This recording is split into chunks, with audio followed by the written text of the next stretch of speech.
नमस्कार हजुर। हजुर मेरो नाम चाहिँ श्रीमान त्रिजा अनि यसै गाउँपालिका वडा 5 सिखा वडा अनि पौधर अनि भालुले अति नै सताएपछि म यहाँ चाहिँ एउटा टेम्परेरी बास बनाएको अनि जब 12 बजे कटेपछि भालु आउने हुनाले मैले यहाँ बास बनाएको राति पानी ओतको लागि अनि भालु चासाउनुको लागि यो खतरको घाँडो हुनाइएछ यहाँ।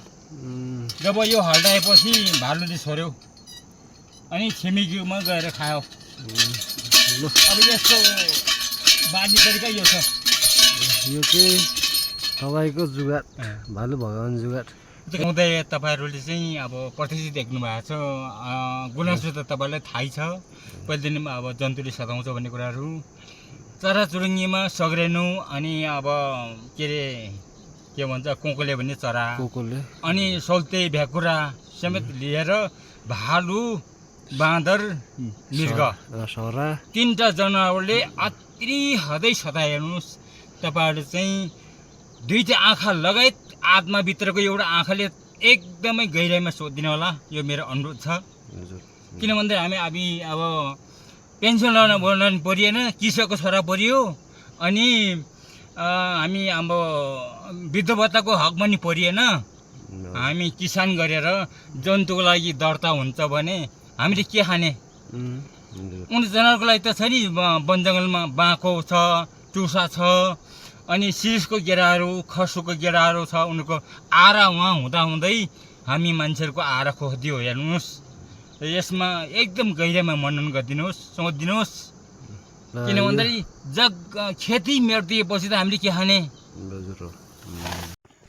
ल हामी चाहिँ अहिले भालुले खाएको केही दृश्यहरू तपाईँलाई देखाउँदैछौँ। यहाँ चाहिँ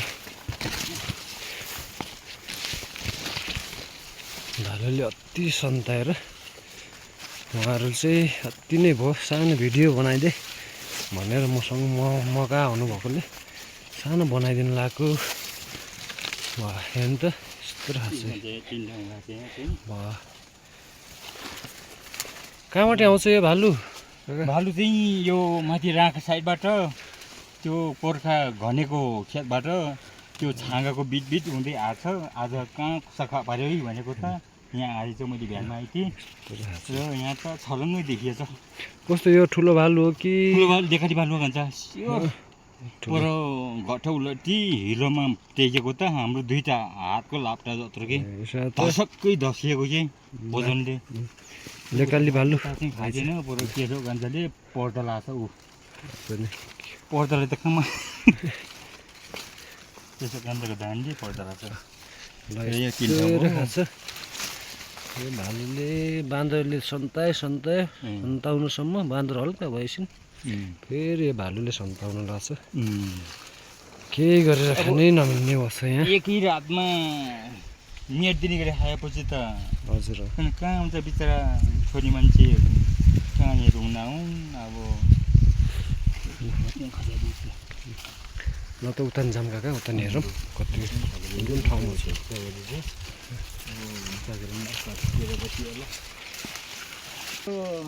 हेर्नुहोस् अब भालुले एकै रातमा यति खाँदो रहेछ, दुईटा आउँदो रहेछ भनेपछि तपाईँले अब छलङ्ग देख्नु भएको छ नि।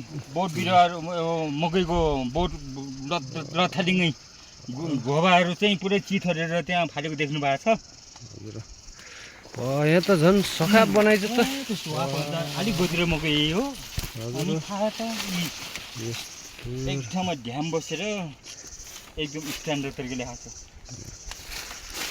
कम बनाइछ खै यो कसरी जान्छ कि उहाँहरूले नि यस्तो र खाएपछि मान्छे पसिना बगाउने भालु आएर खाने कि यो त सरकार निकायले चाहिँ ध्यानपूर्वक हेरियोस् कि हामी गरिबहरू त यसै मर्ने भए। चराचुरुङ्गीमा सोल्ते भ्याकुरा कोकोले सग्रेनु भन्ने चराले पनि अचम्मै खान्छ। भालु बाँदरले त जग्गै खेती मेटिदिन्छ, सबै खेती मेटिदिने भयो।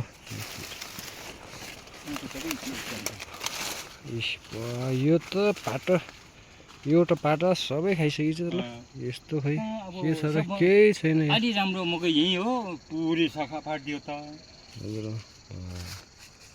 यस्तो रहेछ ल यो लेकाली भालु ठुलो ठुलो एकदम ठुलो हुन्छ हेर्नुहोस् अब तल कमिला खाने कमिलाहरूले अब कमिलाको भेषो पऱ्यो भने त्यो खान्छ अन्न भेट्यो भने अन्नै खाइदिन्छ त्यो त अलि उसले सानो अलि कम मात्रामा खान्छ राति पोटे हाल्छ त्यो चाहिँ तर अलिक सानो हुन्छ तर लेकली भालु त गोरु जत्रै हुन्छ हेर्नुहोस् अब मकै खाएर यहीँ दिशा गरेछ हेर्नुहोस् प्रत्यक्ष देख्नुहुन्छ तपाईँहरूले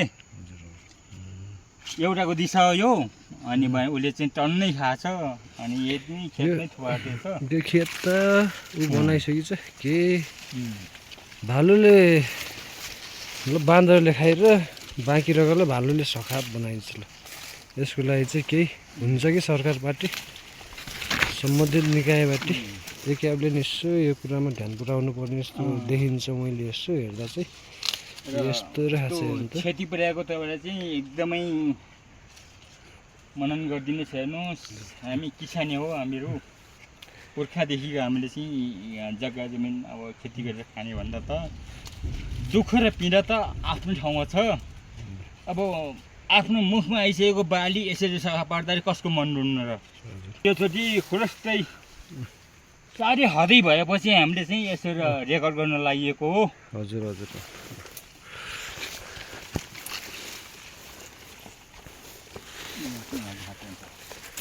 बा होइन यो त खेतै सघाप बनाइन्छ यताउता आएर चाहिँ भालु नि पनि आएको र उता उकोले छ उल्लोपट्टि चाहिँ खाएको नि यस्तो रहेछ ल यो चाहिँ सम्बन्धित निकायले केही राहत भयो नि केही अब के खै के खाने खै मकै छैन हेर्नुहोस् ल यत्रो पाटामा अब एउटा छैन जग्गाको धैर्य चाहिँ एउटा रुखो हो यो चाहिँ उसले चाहिँ मकैले छैन भित्र उसले चिनेर उसले चाहिँ नलुचेको हो राम्रो राम्रो त उसले सघा पार्यो नि हजुर केही छैन ल यहाँ चाहिँ यस्तो छ यो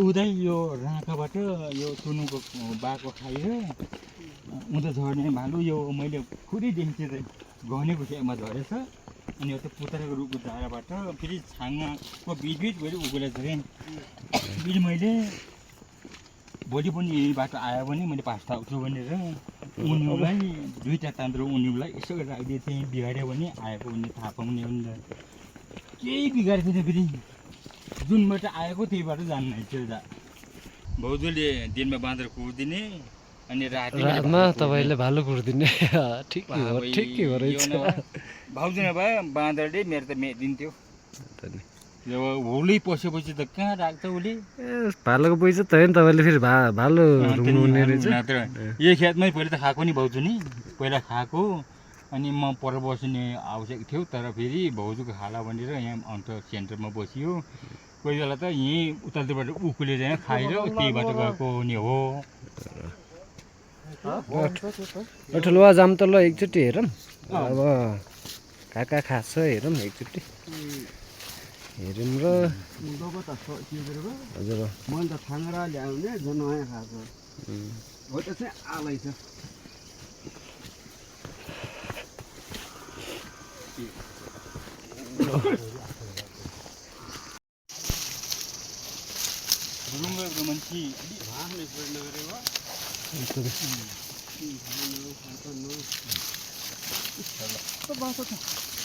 मान्छे खेतै पो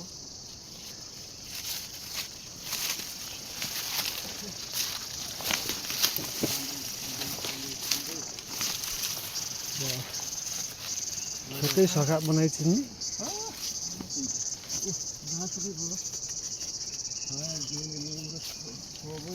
आखिरीमा यही दुःखमा पछाडि खान्छ नि यस्तो रे भालुले सखा बनाइन्छ ल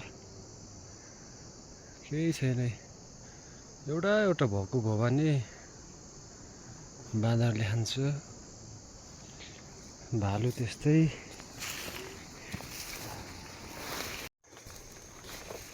यसरी हिँड्छ यो भालु चाहिँ 2-3वटै छ होला यहाँ भालु चाहिँ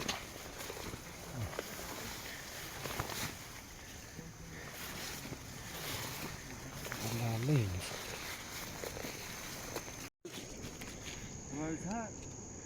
कहाँ छ चार फेरि हुवा लगेर खाइन्छ न बोकेर लाने चाहिँ यो खिचेर अलि यता आइपुग्छ। काट्छै जान्छ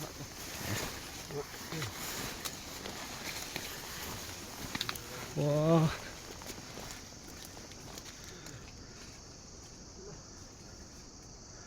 यहाँ लिएर आएर खाने छ नि यहाँ लिएर आएर खाने छ क्या यस्तो खान्छ भालुले बाँदरले त्यसै खान्छ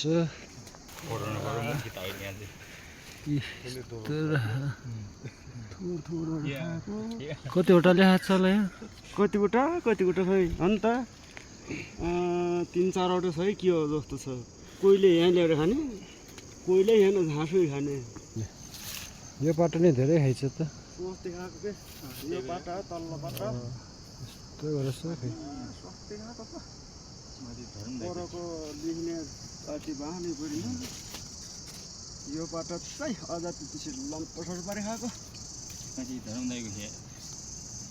अनेको तर्साउने बनाइदियो ओके अब त्यो के अरे नि तर्साउने बनाएर मान्न मान्न झन् यत्रो ईश्वर आदि थियो तीन दुईवटा उयो थियो ईश्वर झन् चेतेको क्या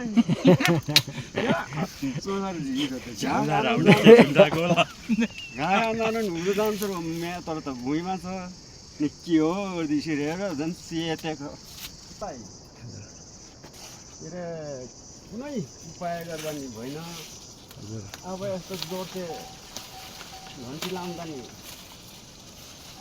अब सख परि खाइदियो के गरौँ कसो गरौँ घुम्ने लागिरहेको छ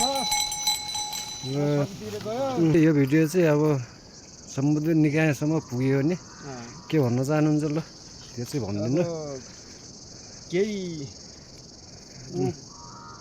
आय स्रोतमा केही मिल्छ कि भन्ने आशा खेतीमा छु र पाएमा धन्यवाद छ पाउँछ कि भन्ने मेरो ठुलो आशा छ खेती गरेर के गर्ने अब राति सुत्नु नि पाइएन खानु नि पाइएन खेती गरेर केही भएन कसो गरौँ के गरौँ जाम कहाँ जाम खेती नगरेसम्म नहुने अब जम्मै थपले आर्ने खाम के खानु त पर्यो हजुर अनि खानुको लागिले हो चल्ने अब कोही बेला सघाउ पारिदियो भने चाहिँ हामी के खाने उहाँलाई चाहिँ अब सम्बन्धित निकाय ठाउँसम्म भिडियो पुग्यो भने केही राहत मिल्छ कि भन्ने आश गर्नुभएको छ यो चाहिँ यहाँ गाउँको ठुलो प्रतिनिधिहरूले पनि केही सपोर्ट गरिदिनु पर्यो यस्तोमा चाहिँ सबैले छोड्दा हेर तपाईँले लास्टमा म छु त्यही पनि राखिदिनँ पाराइले त्यही तर्सी र छोड्दै गाड्छन् गरे म चाहिँ खेती यही हो यहीमा गर्ने भनेर बसेको सक्दियो यहाँ यो बाटोभन्दा पुग्नु चल्दो बाटोभन्दा पुग्नु पुरै खाइदियो सखा बनाइदियो सखा बनाएर जम्मै काटेर कोदो रोटी के खाउँला जस्तो लागेको रे हजुर र यहाँदेखि पुग्नु जम्मै प्रमुख बाँदरले खाइदियो मेयर महोदय उपमेयर महोदय साथै त्यहाँका पदाधिकारीहरू सबैलाई मेरो एकमुष्ट नमस्कार छ र साथै एकाप नै भनौँ न भन्छ नि एकापका सङ्घ संस्थामा आबद्ध तपाईँहरूलाई पनि यही भन्न चाहेको छु मैले र यो वन जङ्गल सम्बन्धी त अति नै राम्रो लागेको छ यो जनावरहरू चाहिँ लाई अलिकति संरक्षण दिँदा हामीलाई अलिकति बाधा पुर्याउनु गयो। बरु जस्तै अब राष्ट्रिय चरा डाँफे संरक्षण गरौँ, बरु माथिको झारलहरू माथिको लेकतिर धेरै टाढा बस्ने जनावरलाई संरक्षण गरौँ। तलतिर गाउँतिर आएर जनतालाई अलिकति पीडा दिनेलाई अलिकति तपाईँहरूको तर्फबाटै कति दायाँ बायाँ साथ ल्याइदिन अनुरोध गर्छु। मैले मेरो तर्फबाट यो अनुरोध छ र साथै गाउँपालिकाका पदाधिकारी ज्यूहरू तपाईँले पनि यो कुरामा अलिकति मनन गरिदिनु होला। यो बाँदर के पोहोर सालतिर नि यस्तै आउँथ्यो कि अहिले आएको यस्तो? अहिले पोहोर चाहिँ तल यो चौताराको जुर्साले सन्ताउने बेला अलिकति त्यति नसतातो भएको, अहिले उसले फालिदिएको रे सिधी डाइरेक्ट पोहोरको भन्दा अहिले चाहिँ अति सन्ता अझै सन्ता। फेरि तिनीहरूको कस्तो भन्दाखेरि तिनीहरूको सल्लाह के हो भन्दाखेरि ग्रुप छोड्ने अनि धेरै समय भएपछि खाना पाउँदैन भने जस्तै गरेर समूह छुट्टिने, फेरि कुनै समय जोडेर एक मुष्टि भएर आउने, फेरि छुट्टिने कि त्यस्तो भएको हुनाले एकदमै झुकाउने। त्यो भएर चाहिँ हामी जनताहरू साह्रै मर्कमा परिएको हो। अब सम्बन्ध निकाली के गरे जस्तो लाग्छ त? के गरेन जस्तो लाग्छ तपाईँलाई? सम्बन्धित निकाह तपाईँहरूले चाहिँ योलाई अलिकति जनताको मर्म बुझेर यो जनावरलाई तपाईँहरूको तर्फबाट अब मार्नु पनि मिल्दैन भन्नुहुन्छ तपाईँहरूले, अनि त्यसलाई के गरेर कुन तरिकाले त्यसलाई बन्देज गर्नु, कसरी गर्ने, राहतको व्यवस्था तपाईँले चाहिँ केही उपाय गर्नुपर्छ। यो चाहिँ नत्र भने त हामी त वर्षौँदेखिको पीडितै भएको छ, हामीहरू थिचिमिचोमा पऱ्यो। अब बाली नालीहरू जब खान तयार नहुँदै अब पहिल्यैबाट जनावर चराचुरुङ्गीको हातपात हुन्छ, उनीहरूले अधिकार जमाउँछन्। अब बाँदरले चाहिँ दिनमा सताउने, मृग र भालुले चाहिँ रातमा सताउने।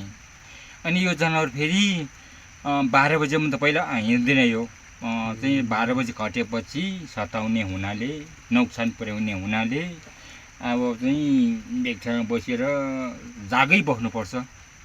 त्यही भएर बडा कष्ट हुन्छ, सुत्नै पाइँदैन। र त्यसैले तपाईँहरूले चाहिँ यो विषयमा अलिकति निकै गहिराइमा सोधिदिनुपर्छ। हेर्नुहोस् तपाईँहरूले बाँदर नियन्त्रणको लागि केही सोधिदिनु होला।